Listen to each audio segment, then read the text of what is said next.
For centuries, humans and mages coexisted in peace. However, the leader of the mages, Mordred, decides he wants more and sends his army to attack the kingdom of Camelot. Hundreds of mages together with giant war beasts launch a very aggressive attack, and no matter how hard they fight, Camelot's defenses aren't strong enough. Prince Vortigern, who seems to feel dizzy for being close to magic, tells his brother King Uther that they should surrender, but Uther refuses. With his legendary sword Excalibur in hand, he meets face to face with Mordred, and the power of the sword is enough for Uther to defeat his enemy. Later, Uther and his council have a meeting about what they should do with the mages. Sir Bedivere and Sir William remind Uther that the mages aren't bad people. Mordred had only been a bad leader and now he's gone. After all, it was Mage Merlin who gave Uther the sword, and Vortigern himself studied with the mages a few years ago. Uther sees their point and agrees to drop all kinds of aggression against the mages, which Vortigern doesn't approve of. In the middle of the night, Vortigern tells his men to get ready and takes his wife to a secret underground room in the castle to sacrifice her to the moat hags in exchange for power. As Vortigern's soldiers begin taking over the castle, Uther rushes to wake up his wife and his son Arthur in order to escape through the docks. However, a demon knight finds them and kills the couple while the baby escapes on a boat that the river takes all the way to Londinium. The boat is found by Lucy and her fellow call girls, so little Arthur grows up in a bawdy house thinking he's the bastard son of one of the working ladies, while Vortigern takes over the throne. Arthur is bullied by the other kids in the neighborhood, thus he asks Kung Fu Master George to teach him how to fight. Arthur begins developing his street smarts and defends the call girls from aggressive customers while getting involved with the local crime scene and saving the money he makes in a secret spot on the wall. By the time he becomes an adult, Arthur is the neighborhood's crime boss, yet he still suffers from nightmares that show him the demon knight and the dying woman on the docks. Meanwhile, Vortigern rules over the kingdom cruelly and puts most of his resources into building a giant tower. One morning, he discovers all the water surrounding the castle has receded and this has revealed the location of Excalibur, which is stuck on a rock. The soldiers are fighting over it, but nobody seems to be able to take it out. Worried about the implications, Vortigern visits the moat hags again to remind them he sacrificed a loved one to get power and that there shouldn't be obstacles. The hags explain that balance is inevitable. If one side of power grows, so must the other. If he wants to stop the sword, he must find Arthur and finish him. Back to Arthur, he surprises Lucy with some money he took from the last man that hit her. Lucy's impressed because that man had been a Viking, and his people can be quite dangerous. At that moment, Jack and a bunch of royal guards show up at the bawdy house looking for a rebel that attacked the king's barge. Arthur isn't a fan of the king, but he doesn't want to put his beloved ladies in danger, so when he finds William hiding in the bawdy house, he hands him over to the guards. Then Jack asks for a private meeting with Arthur and his childhood friends Tristan and Backlack, wanting to know what's going on. Arthur explains he took money from the Vikings because they messed with Lucy and George, and he pretends his team didn't actually use violence. Jack also asks about the graffiti the neighborhood kids have been painting all over town announcing the return of the born king, but Backlack promises he's already told his son Blue he must stop. Obviously Jack doesn't believe a single word and asks Arthur to be more careful because the Vikings are under the protection of the king. A few days later, Vortigern checks on his guard Mercia about the sword, but unfortunately nobody in the royal army has been able to retrieve it. Mercia is worried because every day the rebels get stronger and the people dislike Vortigern more and more. Vortigern asks Maggie, a lady of the king's court, about the opinion of his people, not knowing Maggie secretly works with the resistance and lies when she tells him the people love their king. Satisfied by this answer, Vortigern orders Mercia to concentrate on finishing the tower. In the middle of the night, Arthur is woken up by his friends, who warn him the royal guards are coming for him. Arthur tries to escape, but the guards capture him on the streets and take him back to Camelot. At the harbor, there's a huge line for the test, so Arthur cuts in to avoid more waiting. As soon as Arthur grabs the sword with both hands, the entire kingdom begins shaking and the runes on the sword glow. To everyone's surprise, Arthur takes the sword out of the rock, but the power overwhelms him so much that he passes out. Later, Arthur wakes up in a cell with Vortigern. The king explains that the sword proves Arthur is Uther's son, but Arthur denies it, saying he's just a call girl's bastard that doesn't want anything. However, Vortigern has already sent his men to investigate the bawdy house and found Arthur's hidden money, which means he does have ambition and he's a threat to Vortigern's throne. Meanwhile, in the rebels' hideout, Rubio brings a mage to see Bedivere. This mage has been sent by Merlin to be Arthur's guide, but she needs Bedivere's help to get to the castle. Moments later, all the people in Camelot gather around the castle to see the born king. Vortigern wants to use this chance to get their respect through fear, and Arthur must play along. If he doesn't surrender the power to Vortigern, then his guards will kill Lucy. When they appear in front of the public, Arthur is given the chance to grab Excalibur and defend himself, but Arthur turns it down to protect his working girls. Arthur is called a disruptor of peace and he shall die for the sake of the kingdom. When the guards are about to kill Arthur, the mage sends an eagle to stop the guards and makes all the horses and dogs go crazy. The crowd begins running away and the guards concentrate on protecting the king, giving Bedivere and the rebels the chance to rescue Arthur and retrieve Excalibur. As the working girls take the chance to escape, Arthur runs away with the rebels and the mage while fighting the guards in the middle of the chaos. 2 rebels are killed in the process, but this allows the group to get away safely by jumping into a river. Eventually they reach the rebels' hideout, where Arthur is surprised William escaped arrest and is here too. Bedivere and William explain that Arthur's neighborhood has been torched and he can't go back. They also want to see what he can do with the sword. Arthur pretends he doesn't want to fight before he begins to easily beat some rebels up. When it's William's turn, Arthur grabs Excalibur with both hands and his mind fills with visions, causing him to pass out again. Hours later, Arthur is woken up by the usual nightmares because the mage is doing a ritual to understand the sword. This time the nightmare shows his younger self handing the sword to Uther, which explains the scars he's always had on his hands. The mage tells him he's resisting the sword and Arthur denies it, saying he isn't the legendary king they want. However, he accepts to give this a chance when the mage points out she can get rid of the nightmares.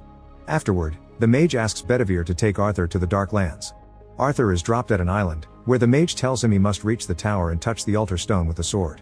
Arthur isn't too worried because he thinks it'll be just like camping, but after he's left alone he learns that the island is full of terrifying creatures. This forces him to use the sword more to defend himself, killing any monster that gets in his way.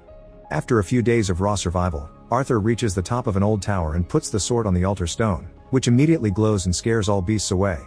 The magic takes over Arthur's mind and shows him the full memory of the night his family died. The demon knight killed the queen, so Uther went after the knight with Excalibur. During the fight, Uther dropped his sword and little Arthur handed it back before his father told him to run. Little Arthur jumped on the boat and let the river guide him as he closed his eyes not to witness his father's death. Excalibur fell on the back of Uther's body, transforming him into the stone that took the sword down into the water. The demon knight took off his magical veil and revealed his identity to be Vortigern, who planned this whole thing on purpose. After the vision, Arthur passes out and he must be rescued by Bedivere and the mage. Arthur realizes that the island tower is the same as the one Vortigern is building in Camelot, and the mage explains Vortigern will become as powerful as Mordred when he finishes it. That's why the sword showed up now. Bedivere points out it was Vortigern who started the war against the mages in the first place. He made a deal that he would share power with Mordred if he killed Uther. Mordred accepted, killed the mage king, and took the royal staff to the tower to unlock the dark forces. However, Merlin stole the staff later and made Excalibur with it, using it to destroy the tower. Then he gave Excalibur to the Lady of the Lake, who bound it to Uther's bloodline. When they return to the hideout, Arthur's friends are waiting for him, and they confirm their neighborhood has been burned down by Jack and Mercia while looking for him. They managed to rescue the working girls and a few friends, but most people ran away. This makes Arthur furious and he decides he'll kill Vortigern as revenge. Afterward, Arthur introduces his friends to the rebels and they begin making a plan. William wants to meet with the barons from the most important families in the kingdom to ask for their support, but Arthur refuses. He points out those posh lords would never accept him as a leader for being a poor guy with no education, and it's important for the rebels to be the ones in charge. Instead, Arthur proposes to lure Vortigern out of the castle and make him come to Londinium by hurting what he cares about the most, the tower. They begin by sinking the barges carrying the supply of stone and blocking up the river. Then they use William's information on the king's transportation routes to rescue all the kids that are being used as slaves.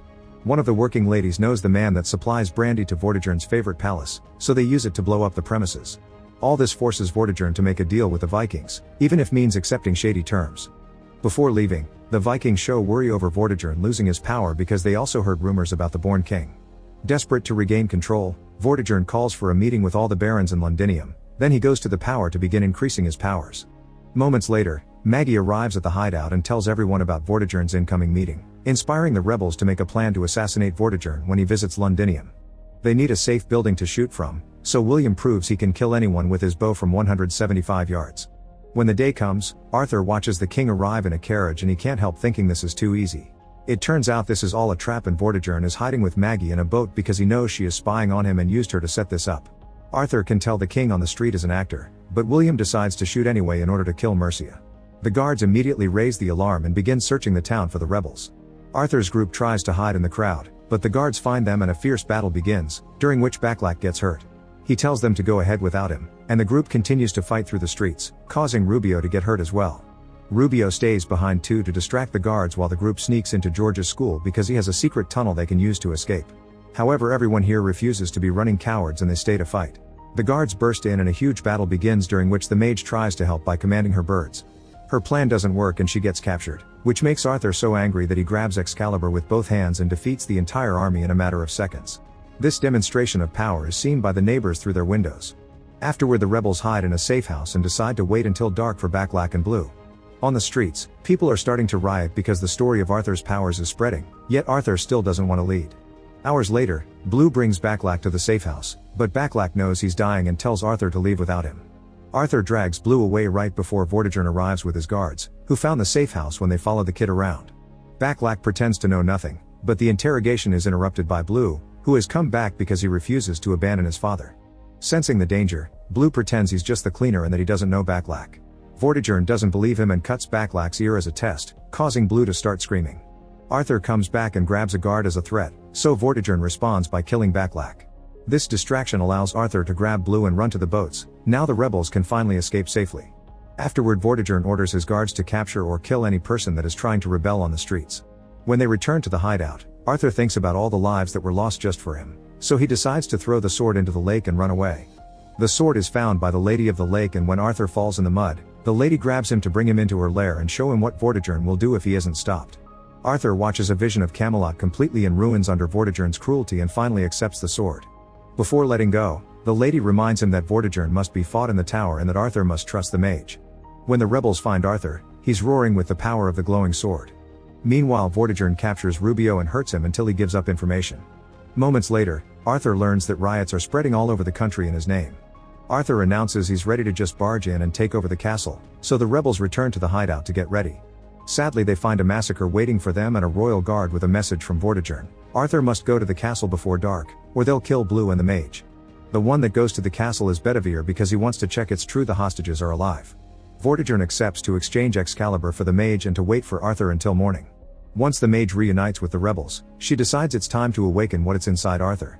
She summons a snake that bites Arthur's neck, and its poison makes him able to see all the magical creatures that hide in nature. The mage also promises this poison will protect him later. A few hours later, Arthur arrives at the castle while the mage makes her eagle drop a snake inside. Arthur is taken to see the king, but when Vortigern's about to kill his nephew, he notices the snake on a pillar. Vortigern kills the snake and accidentally gets the sword stuck in the stone, so now he can't take it out. At that moment, the mage sends a giant snake into the castle, and the beast kills all the guards while Arthur retrieves Excalibur. In the streets, the rebels rescue all the prisoners to inspire them to restart the riots. Vortigern wants more power, and the hags remind him there's a price for it. Seeing no other choice, Vortigern looks for his daughter and kills her as he cries in agony. Then he takes the body to the hags and becomes the Demon Knight again. Outside, Arthur battles any guard that gets in his way and easily defeats them, thanks to the power of his sword. The guards are so scared that they drop their weapons to let him pass. While the rebels arrive to take over the castle, Arthur enters the tower, and Excalibur reacts to the magic there. Arthur is teleported to the top of the tower where Vortigern is waiting, and a fierce battle begins. Thanks to his sacrifice, Vortigern is extremely powerful and beats Arthur up in minutes.